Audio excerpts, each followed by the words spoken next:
دنیا میں عجیب و غریب مرڈرز کے بارے میں آپ نے سنا ہوگا، لیکن آج جس انسولڈ مسٹری کے بارے میں آپ کو بتانے جا رہا ہوں، یہ ایک حیران کن ایک مرڈر ہے ایک 6 سال کی بچی کا، جس کا نام ہے جان بینٹ رامسے۔ قاتل ایسی پلاننگ کے ساتھ اس بچی کو مارتا ہے کہ کسی کو معلوم بھی نہیں پڑتا کہ یہ بچی کیسے ماری گئی۔ 26 دسمبر 1996 میں جان رامسے اور پارسی رامسے جو کہ والدین تھے اس بچی کے، ان دونوں کو جانا تھا صبح کو ایک ٹرپ پر۔ رات کو جیسے وہ سو پڑے، صبح کو ان کی بیٹی جان بینٹ رامسے لاپتہ تھی، ان کو معلوم بھی نہیں پڑا کہ کہاں گئی۔ جیسے ہی انہوں نے ڈھونڈنا اسٹارٹ کیا تو انہیں سیڑھیوں پر ایک نوٹ ملا، ان پر کڈنیپر نے $1 کروڑ 18 لاکھ کی ڈیمانڈ کی تھی۔ جب یہ اماؤنٹ ان کو دی جائے گی تو بچی بحفاظت واپس مل جائے گی۔ انہوں نے پولیس کو نہیں بتایا، اپنی فیملی ممبرز اور دوستوں کے ساتھ ڈھونڈنا اسٹارٹ کیا۔ بعد میں پولیس کو اطلاع کیا گیا، صبح کو 5:15 پر پولیس ان کے گھر آئی۔ پولیس سارے گھر میں ان کی تلاش کی لیکن کہیں بھی یہ بچی نہیں ملی۔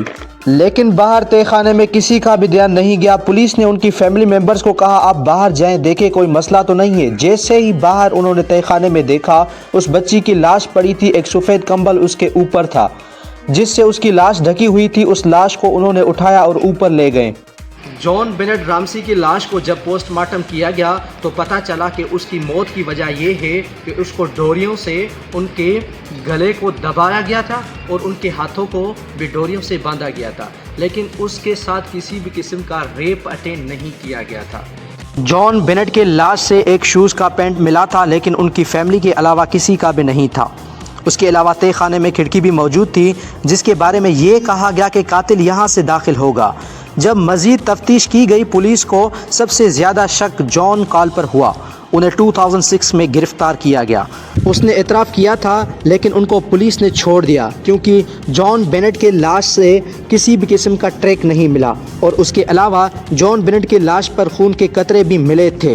ان کے ڈی این اے کو جان کال کے ڈی این اے پر میچ کیا گیا، لیکن اس کا ڈی این اے ان کے ڈی این اے سے میچ نہیں ہوا۔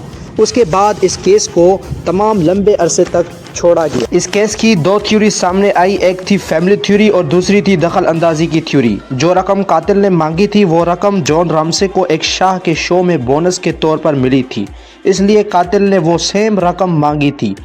پولیس نے ان کی فیملی سے ہینڈ ریٹن بھی لیا تھا تاکہ کسی کی رائٹنگ میچ ہو اس نوٹ کی رائٹنگ پر۔ انفارچونیٹلی ہینڈ ریٹن کی رائٹنگ کسی بھی فیملی ممبر سے میچ نہیں ہوئی۔ پولیس نے اور بہت تلاش کی لیکن کچھ پتہ نہ چلا جان بینٹ کا۔